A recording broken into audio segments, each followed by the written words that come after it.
Graça e paz de Cristo Jesus, amados leitores da Palavra de Deus. Chegamos à nossa 29ª leitura desta sua jornada bíblica IBPP. 250 dias lendo a Bíblia, a Palavra de Deus, numa visão panorâmica das Sagradas Escrituras. Chegamos ao terceiro livro da Bíblia, Levítico, o livro da santidade. No vídeo de ontem, fizemos inclusive uma revisão, uma recapitulação de tudo que lemos até aqui. Estamos no segundo bloco da nossa jornada, o nascimento de uma nação. Estamos aqui acompanhando como que a nação escolhida de Deus para ser a nação messiânica, Israel, foi sendo construída, tá? E hoje chegamos a um código levítico de leis que estabeleceu o trabalho a ser realizado pelos sacerdotes. A tribo de Levi, por causa daquela sua atitude diante do episódio do bezerro de ouro, que foi a primeira tribo a vir para o lado de Moisés e de Deus, sendo Arão, o mesmo que construiu o bezerro de ouro, né? Impelido pelo povo, né? Pela falta de fé do povo, pela teimosia, rebeldia do povo, ele também é o primeiro arrependido vir para o lado de Deus. Por isso, então, Deus depois os escolheu, e a Arão como sumo sacerdote, para ser os representantes de Deus no meio do povo. Sacerdócio, tá? E então o livro de Levítico vai trazer todas as regras que os sacerdotes e o povo deveriam seguir para poder se aproximar de Deus. Cada regra dessa tem todo um significado especial, tendo a ver, apontando para a história da nossa redenção que se cumpriu em Cristo Jesus, o nosso Salvador, o nosso Senhor. Hoje vamos ler o primeiro capítulo de Levítico, o livro da santidade. E vamos aqui compartilhar um conteúdo que é, ao mesmo tempo, reflexivo e introdutório ao livro. Como dissemos ontem, cada novo livro que formos ler aqui em nossa jornada, vamos introduzi-lo trazendo dicas de como ler de maneira mais proveitosa o conteúdo desses livros. Vamos então, Levítico capítulo 1, lembrando sempre a você, né?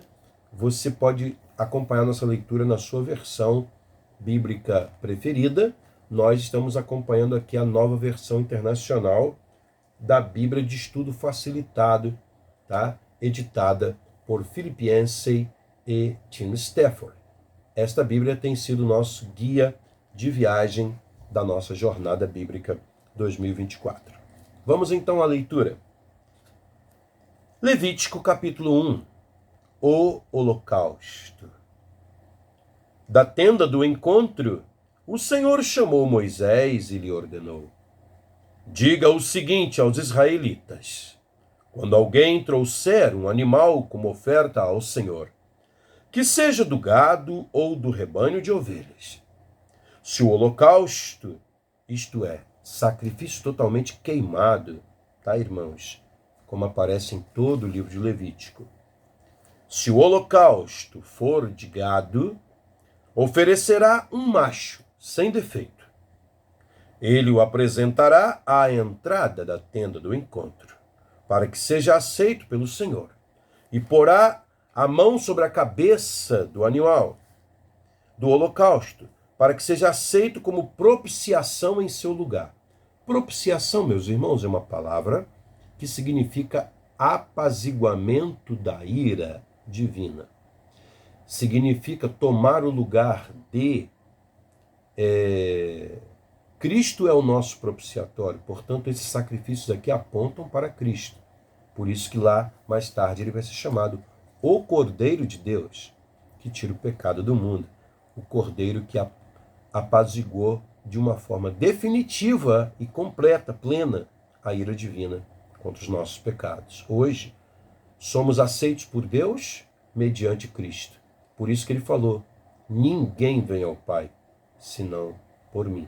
Porque ele foi realmente o único holocausto plenamente aceito, o único holocausto que atendia a todas as características, que atendia ao apaziguamento da ira divina, ira santa, justa, contra os nossos pecados. Tudo tem símbolo, né, irmãos? E aqui vai, então, dizendo, versículo 5, então o novilho será morto perante o Senhor, e os sacerdotes, descendentes de Arão, trarão o sangue e o derramarão em todos os lados do altar, que está à entrada da tenda do encontro, no pátio. Né? Depois se tirará a pele do animal, que será cortado em pedaços. Então os descendentes do sacerdote Arão acenderão o fogo do altar e arrumarão a lenha sobre o fogo. O altar de holocaustos, irmãos, era todo feito de cobre para resistir ao fogo, né? Era feito de madeira de acácia coberta de cobre. E ele era, pode-se dizer que ele era uma imensa, de uma churrasqueira, tá? A céu aberto, tá?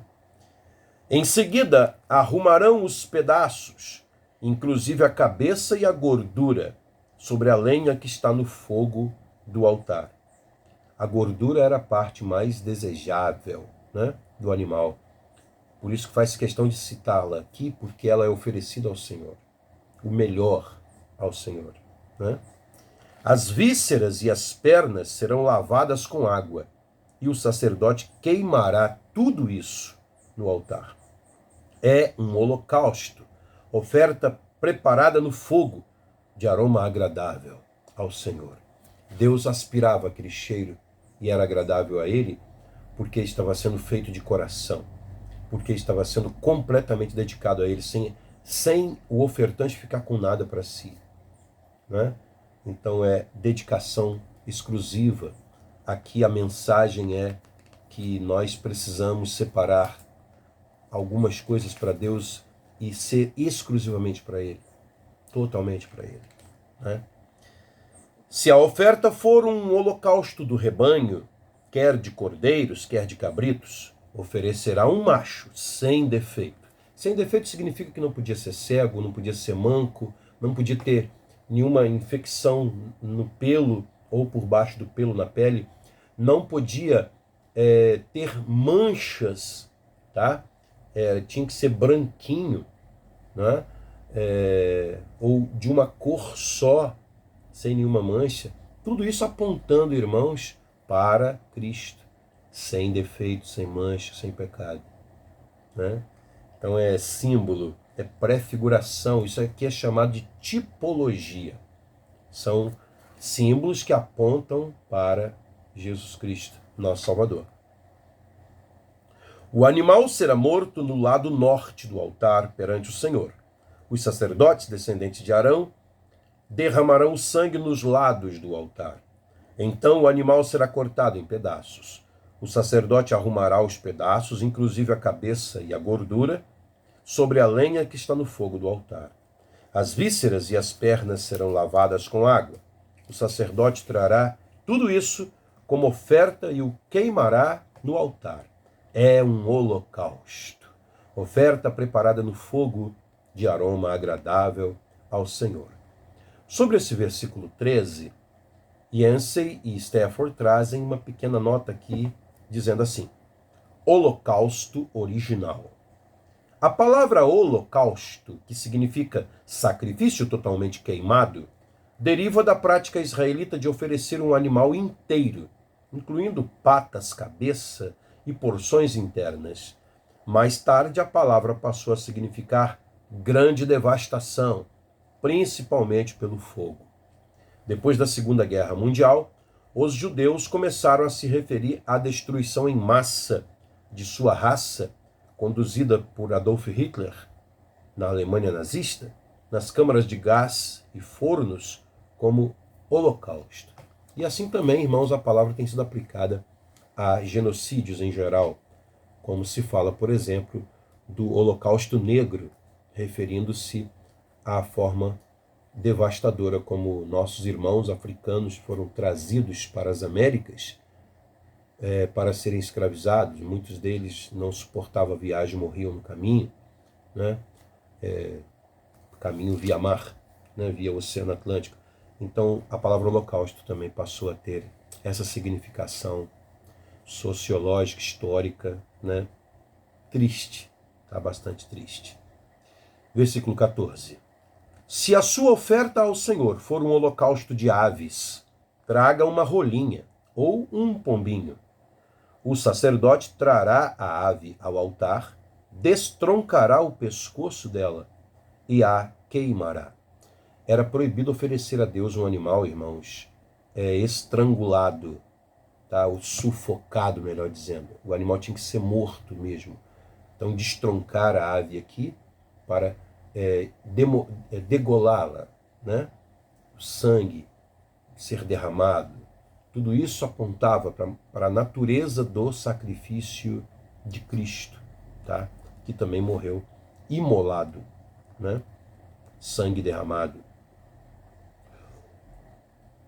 Ele retirará o papo da ave com o seu conteúdo, né? O papo e as penas, e o jogará no lado leste do altar, onde ficam as cinzas.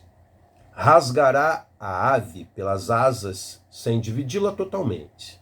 E então o sacerdote a queimará sobre a lenha acesa no altar. É um holocausto, oferta preparada no fogo de aroma agradável ao Senhor. Amém? Terminamos aqui o capítulo 1, que fala do holocausto. Os demais capítulos vão falando, cada um deles, sobre um tipo diferente de sacrifício, e estendendo-se por todo o livro de Levítico, cerimônias, rituais de purificação, solenidades, são aqui devidamente detalhadas, regulamentadas, normatizadas, né, para que servissem de regra de aproximação do povo para com Deus, mas tudo isso apontando para o sacrifício maior, perfeito, que foi o de Cristo por nós na cruz. Por isso que depois que Cristo morreu na cruz, nada disso foi necessário mais, tá? Porque ele cumpriu tudo, tá? E aboliu essas cerimônias. Convivendo com fogo, material de potencial mais perigoso que o átomo. Esse é o título da reflexão de hoje da Bíblia de Estudo Facilitado, proposta aqui por Philip Yancey e Tim Stafford. Eles destacam o versículo 11 e 12 do capítulo 26 de Levítico. Esse nosso texto de hoje aqui é introdutório ao livro, né, como já disse, que diz assim lá: estabelecerei a minha habitação entre vocês, o tabernáculo, e não os rejeitarei. Andarei entre vocês e serei o seu Deus, e vocês serão o meu povo. Levítico 26, 11 e 12. É possível que Levítico cause estranheza ao leitor moderno. De fato, irmãos, chega nessa parte da Bíblia, a gente tem que ler com paciência, com calma, né? Procurando até usar uma versão bem moderna, com palavras bem fáceis de entender, porque de fato é uma leitura bastante estranha. Diferentemente da maior parte da Bíblia, este livro de Levítico contém poucas histórias e personagens, e nenhuma poesia. Em vez disso, acha-se abarrotado de regras e procedimentos cheios de detalhes. Seu minucioso ritual, contudo, é notavelmente semelhante aos procedimentos relativos à tecnologia nuclear. O vestuário especializado, a preocupação com a purificação, o manuseio preciso de materiais cruciais, tanto os operadores nucleares como os sacerdotes do Antigo Testamento partilham desses cuidados. Tal similaridade oferece uma importante pista para a compreensão de Levítico: a limpeza de um vazamento nuclear. Na usina de separação de plutônio em Hanford, no leste de Washington, a capital dos Estados Unidos, o plutônio e o U-235, urânio, são mantidos num depósito de alta segurança, em latas de metal enroladas 3 vezes em plástico, para mover, o material radioativo. Tratadores com tratamento específico usam macacões de proteção brancos e máscaras especiais de respiração depois de um intenso treinamento. Jamais tocam os materiais, exceto por meio de um porta-luvas selado. Se ocorrer um acidente, como um pequeno incêndio inflamado pelo material quente, a área inteira deve ser limpa através de esfregação laboriosa com água e sabão. Funcionários meticulosamente treinados descartam a água suja numa área protegida de resíduos tóxicos. Qualquer pessoa contaminada deve também ser limpa da exposição. Em casos extremos, deve permanecer longe de outras pessoas durante meses. Essas regras rígidas resultam de duras experiências. Por décadas, ninguém conhecia os perigos de radioatividade. Funcionários que usavam materiais radioativos para colorir os primeiros relógios que brilham no escuro lambiam seus pincéis para afiná-los. Seus supervisores diziam que ganhariam sex appeal, apelo sexual. Em vez disso, tiveram câncer. A introdução das armas nucleares e das usinas de energia nuclear aumentou a quantidade de material radioativo em utilização. Pouco a pouco, os cientistas se deram conta. Se você vai usar o átomo, adote procedimentos adequados a seu potencial. Isso me faz lembrar aqui, meus irmãos, de um impressionante quadro que existe logo na entrada do Hospital Escola Álvaro Alvim, aqui em nossa cidade de Campos dos Goytacazes, Rio de Janeiro.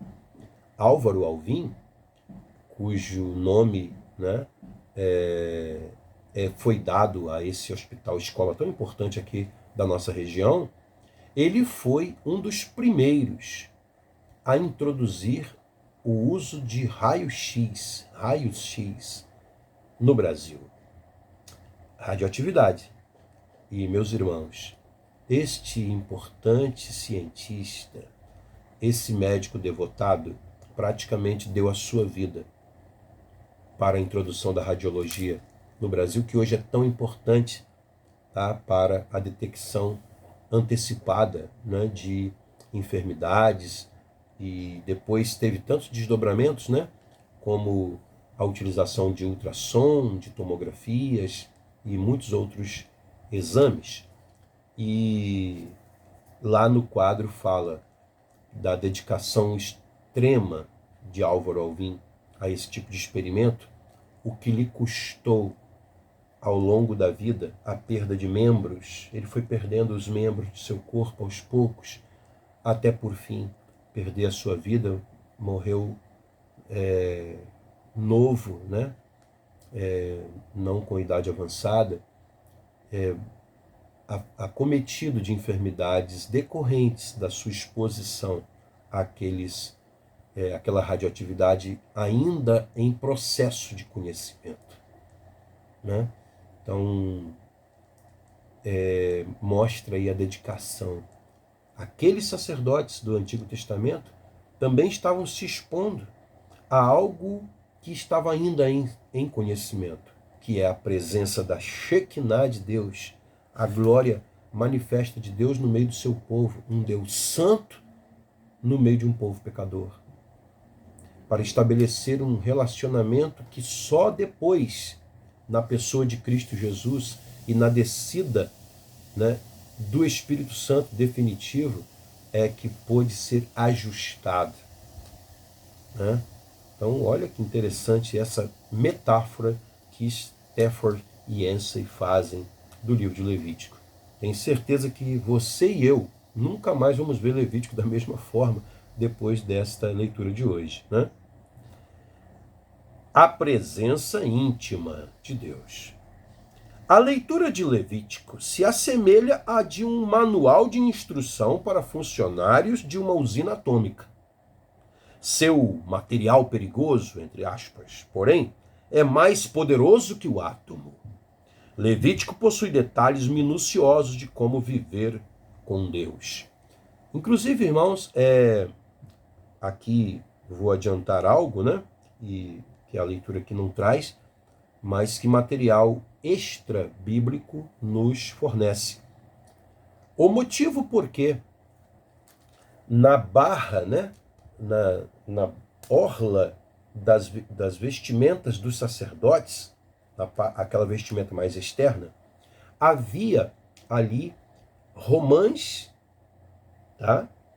De tecido, entremeadas por campainhas de ouro. Campainhas, sim, sininhos, metaizinhos que batiam um no outro, fazendo barulho. Um material extra-bíblico acrescenta um detalhe que o texto bíblico não traz. Tá? Material judaico antigo, da época bíblica. Diz que o sacerdote, naquele tal Yom Kippur, que é descrito lá em Levítico 16, o dia do perdão, o único dia do ano em que o sumo sacerdote adentrava o santíssimo lugar para derramar sobre o propiciatório da Arca da Aliança o sangue do sacrifício pelos pecados do ano, dele, da família levítica e do povo. Nesse dia, o sacerdote entrava com uma corda amarrada ao seu corpo. Por quê? As campainhas eram para que ele fizesse barulho e anunciasse, né? Como se anunciasse a presença de Deus. Estou chegando, tá? Estou entrando. Com licença, Senhor. Com licença, majestade. Estou entrando. Tudo isso era simbólico, né? Deixando bem claro para os irmãos, né? Que Deus não precisava que ninguém fizesse barulho para saber que estava chegando. Assim como ele não precisava perguntar a Adão onde estás, porque ele sabia de tudo. Tudo isso é símbolo para o ser humano, não para Deus. Da mesma forma como Abraão oferecer sacrifício, Isaque em sacrifício, não era para Deus saber se Abraão ia ou não aceitar, mas era para Abraão saber a que nível ele tinha chegado de fé e assim poder ganhar novas forças para seguir adiante e passar o legado para o seu filho. A Isaque foi uma lição para que ele nunca se achasse um deusinho só porque foi um menino milagre. Tudo isso, irmãos, é para nós, não para Deus, que Deus sabe todas as coisas. Mas vamos seguir aqui.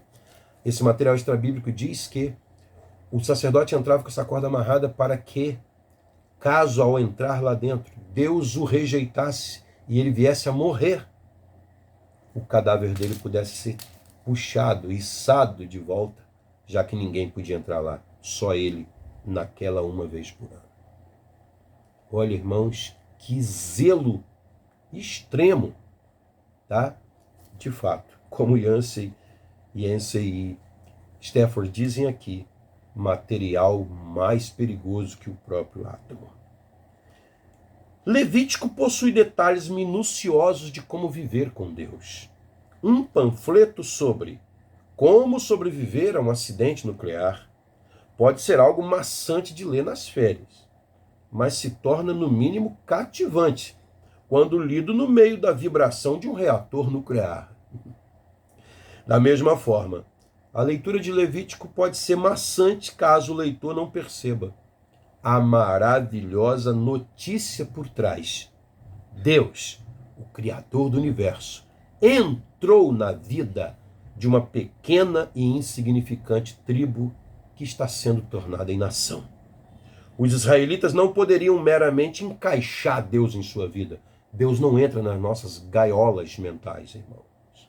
Era preciso reestruturar a vida, a comida, o sexo, a economia, para se ajustar a Ele. Nós é que temos que nos ajustar a Deus e não Deus a nós. O livro de Levítico era essencial, não somente para os sacerdotes, mas para todo o povo. Ignorar o manual de instrução podia ser fatal. E assim o foi para os 2 filhos de Arão, por exemplo, que no capítulo 10 morrem por oferecer fogo estranho diante do Senhor, livres da contaminação. Hoje, por causa de Jesus Cristo, não vivemos no mundo de Levítico, como disse agora há pouco, com Cristo, no sacrifício perfeito do Calvário e a ressurreição do 3º dia, e com o Espírito Santo descendo de forma definitiva ao nosso coração e à nossa mente, tudo já está devidamente ajustado, né? O sacrifício pessoal de Jesus tornou desnecessário o sacrifício diário de animais. Ele substituiu o sumo sacerdote como nosso representante perante Deus. E hoje cada um de nós é sacerdote do sumo sacerdote eterno que é Cristo. Não precisamos de sacerdotes intermediários. Cada um de nós agora pode se apresentar. Que coisa linda, irmãos, coisa maravilhosa. Jesus limpa a própria fonte da contaminação, que é a nossa natureza pecaminosa. O intuito de Levítico consistia em ensinar ao povo algumas verdades básicas sobre Deus, e quando as lições fossem concluídas, poderiam passar para coisas maiores e melhores. O livro de Hebreus, no Novo Testamento, explica essa graduação. Hebreus é a releitura cristã da leitura judaica de Levítico. Contudo, precisamos ser lembrados dos princípios ensinados em Levítico. São os princípios que nos interessam, irmãos. O livro nos diz que Deus era então, como é hoje, fogo consumidor. E nos ensina a conviver com esse fogo. Não porque merecêssemos saber, mas porque Ele quis nossa companhia. Não nos atrevemos a tratá-lo de forma leviana. Da mesma forma como não nos atrevemos a entrar numa usina nuclear de maneira leviana. Como ler Levítico? Anota aí, irmãos, isso aqui é importante. Muitos leitores bem intencionados, decididos a ler a Bíblia do início ao fim, emperram em Levítico. Confesso que eu muitas vezes emperrei, tá, irmãos? É um livro de lei, um manual de procedimentos para a convivência com um Deus santo e poderoso. O grande número de detalhes pode aborrecer o leitor, especialmente se ele perde o objetivo por trás do livro. Na leitura da Bíblia, a atenção cuidadosa aos detalhes geralmente constitui a chave para o entendimento. Em Levítico, contudo, a compreensão surgirá mais a partir da visão geral do que do estudo dos detalhes. Os detalhes não são mais importantes, e sim os princípios que estão acima deles. Há leis que simplesmente não entendemos. No todo, porém, Levítico mostra que tipo de povo Deus queria que os israelitas fossem. Durante a leitura, mantenha sua mente na visão geral, não nos detalhes. Preste atenção especial às notas explicativas. Tente imaginar como essas leis afetaram a vida cotidiana deles. Use a sua imaginação para isso. Pergunte-se constantemente como tais leis diferenciariam os israelitas dos outros povos. E por que essas diferenças eram importantes para Deus? Pontos altos em Levítico. Os seguintes capítulos de Levítico são dignos de nota e estão incluídos aqui no nosso plano de guia de viagem, tá? Pela Bíblia. Estão aqui incluídos em nossa jornada. Capítulo 26, que está incluído aqui. O propósito das leis de Deus, tá? Além do capítulo 26, irmãos, nós destacamos aqui para a nossa jornada, capítulo 4, nossa leitura de amanhã, a razão para o sacrifício. Capítulo 11, perigo invisível. Capítulo 19, legislação nacional.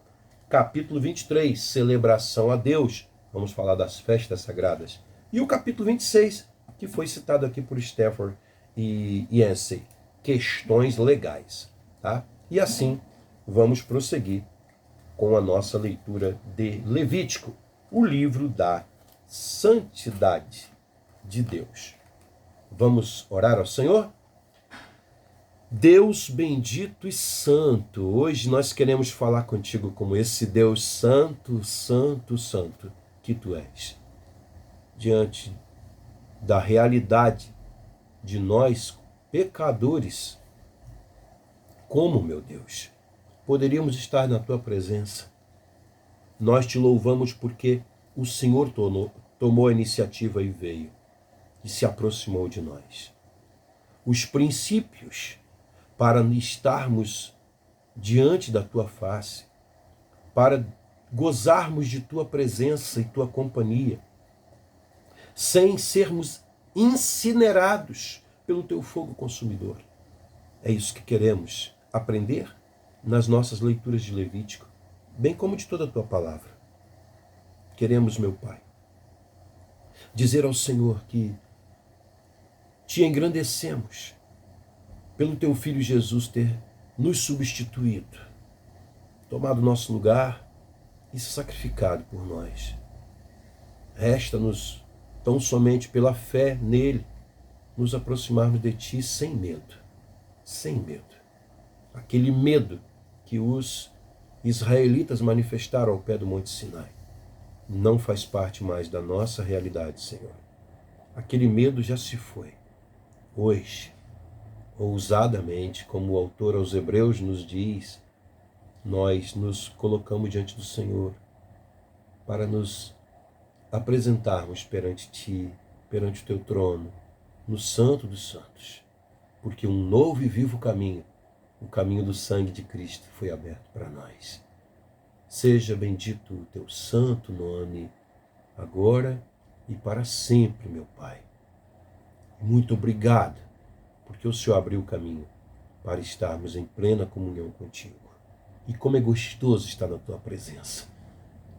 Jamais nada nem ninguém vai, ó Deus, nos impedir de desfrutar desta presença santa. Em nome de Jesus, nosso Salvador, é que nós oramos, agora e sempre. Amém, ó Deus. Amém. Aleluia. Deus abençoe sua vida. Até a nossa leitura de amanhã. Que Deus abençoe você. Mantenha-se firme aí, tá? Em nossa jornada bíblica. Responda aí, né? Você que tem o questionário aí, os nossos questionários, né, de aprofundamento, responda, tá? Participe aqui dos nossos vídeos. Inscreva-se aqui no nosso canal da Igreja Batista do Parque Prazeres, tá? E vamos continuar firmes aí em nossa jornada bíblica, 250 dias, lendo a Bíblia, a palavra de Deus. Deus abençoe você e sua família. Amém.